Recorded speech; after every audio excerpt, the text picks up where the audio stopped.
байшинтын хавцлын буг болсон эхнэр нөхөр хоёр амьддаа ус сансан хүмүүсээ хорлсоор байна. Булган аймгийн Могод сумын нутагт байшинтын хавцал хэмээх газар байдаг бөгөөд энд ямар нэгэн байшин байхгүй хэдий ч яагаад ч юм бэ ингэж нэрлэжээ. Харин ил газарт хүн нутаглан амьдрах нь бүхэл айлын малч бэлчээлээ үзэгдэх нь тун ховор. Нутгийн хүмүүс ч гэсэн энэ газараас ихэд цэрвэн цээрэлдэг юмсанч. Учир нь энд нэг гэр бүлийн эхнэр нөхөр хоёрын шарил байх бөгөөд тэр хоёр нутаг усандаа хартай, хортоогоороо зартай хүмүүс байсан бөгөөд үүнээс шулж нөхөр нь эхнэрээ буудан хөнөөгөөд дараа нь өөрийнхөө амийг игүүтгсэн эмигнэлт түүхтэй юмсанч. Нөхрийг нь легцэг гэдэг байсан бөгөөд тэрхүү эмигнэлт явдал гарах өдөр Могод сумын наадам болж легцэг тийшээ явсан юм байна. Харин оройн наадам дуусангууд харихаар явах замдаа айл хисч аяг тагшин балгасаар нэлийн халамцуухан уян дээрээ буужээ. Тэр эрүүл үедээ хүртэл эхнэрээ хардаж байдаг юм хойно энэ удаа мөн л эхнэр цэрмаа руугаа дайрч давчлан эзгүй хойгоор хинтээ банзалцсан гэж агсарч илтэй. Хэдхэн сартай хүүгээ хөхөд зуусан цэрмааш мөчөөгөө өглгүй чийл болсон хойно наадам нэрээр налиг шалиг нь хөөцөдөж яваад ирээ эцтэй гэж алдарч. Үүнд нь бухимдаж хорсон легцэг орныхоо толгой дэлгөөстэй байсан бууг шүүрэн авч сунлаад эхнэрээ бууджээ.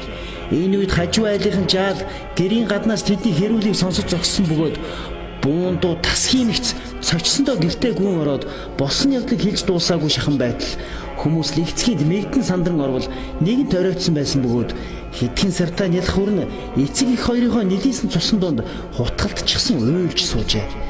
Ингээд бузар муухагаар хорвоог өргсөн хоёрын нутгийнхан хүн тавьдаг газар хөдөөлүүлэхээс эрс татгалзан мөнөөх байшинтын хавцлыг сонгон авчээ.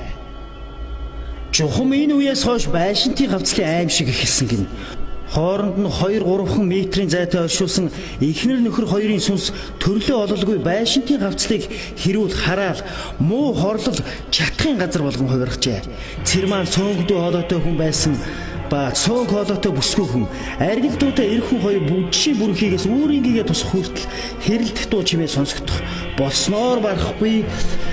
Тэр хавцаа огтон зурмны нүхнээс шороо цацагдах болсныг олон хүн харж сонссон ба энэ талаар ярьж шүүгэх болж. Хүнл болсон юм хойно талигач эхнэр нөхөр хоёрын ахын дүүсэн тэр хоёрыг бууг болж хүн амтан айлгах болсон тухай сонсоод юр итгэхгүй байж.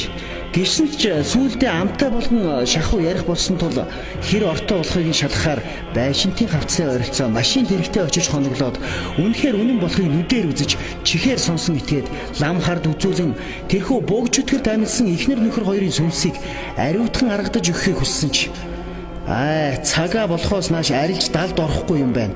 Наан нь дарах гэж оролдвол улам догширч өөрөө л бусдад гай барцад тарих учир хэрэггүй гэсэн хариу сонсч. Ламын үгэнд итгэсэн ах дүүс нь тэднийг даруулах гэж элдвэр оролдуулаагүй ч удалгүй хэрэг бишдэж байшинтын хавцлын хаваар санаандгүй явж өнгөрсөн залуухан хүмүүс учир битүүлгээр амиа алдах болжээ.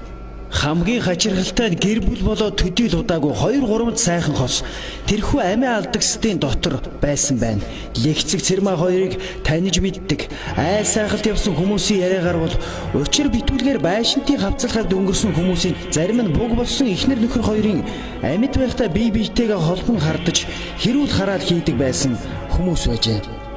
Иймэрхүү байдалтайгаар бүтэн 2 жилийн хугацаа өнгөрөхөд хавцал хаваар хүн малын мөр үзэгдэхээ болж нэг ёсондоо байшинтын хавцал цээр хоройтой газар болон хувирсан тэр аж.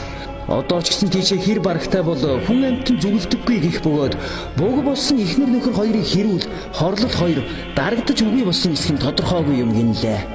Нутгийнхан байшинтын хавцал гэх нэрийг нь хэлэхэд сэрвэх болсон ийм нэгэн буг чөтгөрийн хорлол амьд насны сохор хардалт түүнээс улбаасан хар хортой газар байдаг байна.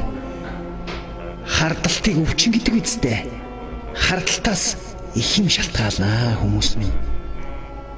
Ухаалаг амьдраарай.